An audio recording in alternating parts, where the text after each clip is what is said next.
Зохиолч Магуны Эрдэнэбат. 7-р тасаг. Өгүүлэг. Бундмаа энэ 7 хоногт оройн ээлжийн жижүүр эмч байв. Тасгуудаар орж оройн үзлэгээ хийж явсаар өрөөндөө орж ирлээ. Өдөржин хүн холхиж байдаг урт хонгил эзгүрчээ. Совилог сарвлын зөөлөн шаахан өсгийн чимээ ийм тод сонсогдож байхыг бодоход орой болжээ. Эмнэлгийн хонгил шөнийн цагаар чимээнд их мэдрэмтгий, жорлонгийн ус татахад үерийн ус нөмрөөд ирвүүгилтэй болно. Өвчнөдөө шаналсан хүний чимээгүйхэн яолох нь хүртэл яс янгнам тод сонсогдох үе бий. Цаг харвал аль хэдийн 23 цаг болж байлаа. Өнөө орой үзлэг хийхдээ хонглын мухарт байх 7-р тасаг руу орж зүрхэлсэнгүй. Совилагч сарвлыг 7-р тасагт ороод хөгшний биеийг ажиглаатгаач гэв. Бундмаа аягандаа ус дүүргэн цай дээшлүүлээд сандлын түшилгээ налан нүдээ хэсэг анив. Зовх хүндэрч би амсхийн амарч буй мэт боловч сэтгэл нь нэг л тавгүй байлаа. 7 хоногийн өмнө настай втер авгаа эмнэлэгт хүргэгдэж иржээ. Дунд иргэм насны аятайхан эмэгтэй хүргэж ирсэн юм. Авгаан хэдэн хүүхэд гадаад амьдардаг эмнэлэгт авчирсан эмэгтэй бол түүний ойрын садан гэж ярилцж байхыг оройн ээлжийнхэн сонсжээ. Авгаа өдөр хэвтсэн тул орой ээлжинд гарч эхэлсэн бундмаа ирсэн даруйдаа үзлэг хийхээр тасагт норов. Бундмааг хараад хөгшин том охинтой минь яасан адилхан хүүхэд вэ? Охинтойгоо уулзах шиг боллоо хэмээн нулимс мэлмэрүүллээ. Гайхаж балмагцсан бундмаа аясын дагуулж аан уун гэж угаад хөгшний цээж зүрхний цохилтыг чагналаа. Хөгшний цээж нь хэржигнэж тэр холд зүрх нь тамирдангүй бүдэгхэн цохилж байх шиг санагдаж энэ хүн ч биднээс холдож байгаа хүн байна да гэсэн бодол төржээ.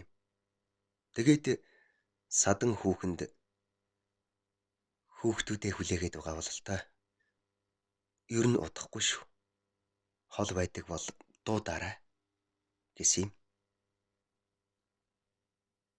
Маргааш нь ахаад л ороход хөгшин анайл яг л миний охин дүрээрээ ороод ирэх шиг болох юм гэсээр угтав. Орой болгон ингэж уулзах болсонд бундмаа хашравч хүлээсэн үүрэг хойно ялтай. Хөгшин ч бас бундмааг хараад сэтгэлэн дэвтэж ирч хүч авах шиг болно. 7 дахь хоног. Маргаашнаас бундмаа ээлжээ солих юм. Өнөө орой л хөгшин дээр орохгүй бай гэж шийдээд сарвлыг явуулжээ. Хоосон хонгилд нүсэр чимээ гаргадаг сарвлын шаахан үлми хаалгаар цухиж совилагч орж ирэв. Аяг авч цай идээшлүүлээд эмчийнхээ өдөөс харсан түшлэгтэй сандалд лавхан сууж аваад аяг цай уугаадах гэв. Бундмаа өдөөс нь харцаа өргөвөл сарвул дээдэн хүү гуайн би онцгүй байна. Та орж үтсэн дээр баха.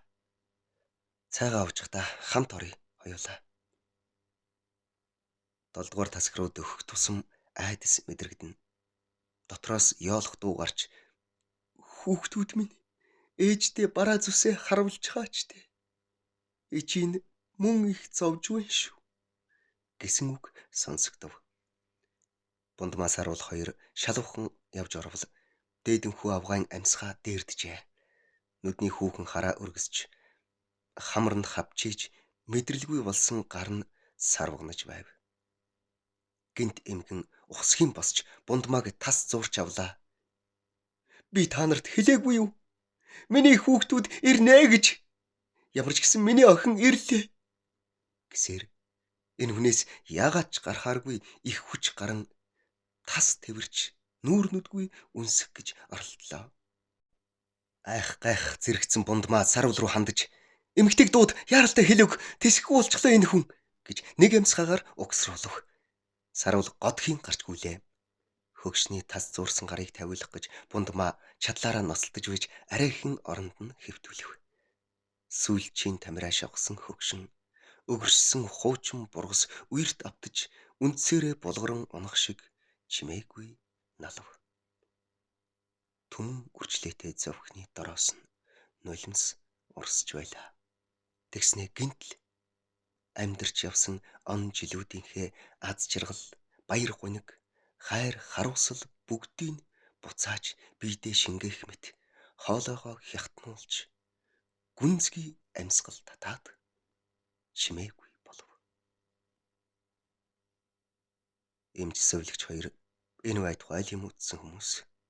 Чүдэн засаад дуусах богинохон агшинд өрнөд дууссан үхэл амьдралын зааг дээрх энэ удаагийн явдалд бундмаач тэр, саруулч тэр сөрхий хямарчээ. Тэд юу ч ойлгосонгүй. Ойлгохыг ч хүссэнгүй. Өрөөнөөс шалвхан гарах хэрэгтэй байв. Хонголд шуугилд хүмүүсийн чимээ аадар буух шиг, хар салхи босох шиг цуврайтай. Нүсрэх дарамттай сонсогдож байв. Өөд булаачийн өрөө 7 дугаар таск руу хүмүүс чигцэлдэн орж ирлээ. Хаана байсан? Хаанаас гарч ирсэн улс вэ эднэр? Тэдний дунд танихаас хөгшнийг эмнэлэгт хэвтүүлж өдөр бүр эргэж тойрч байсан хүүхэн л байв. Ир эмгүй л уйлан хайлан орь дуу тавьцгаана. Энэ хүмүүс дунд хүүхдүүд нь тэр дундаа нөгөө хайртай охин нь ч орж ирсэн л байх та. Хөрх.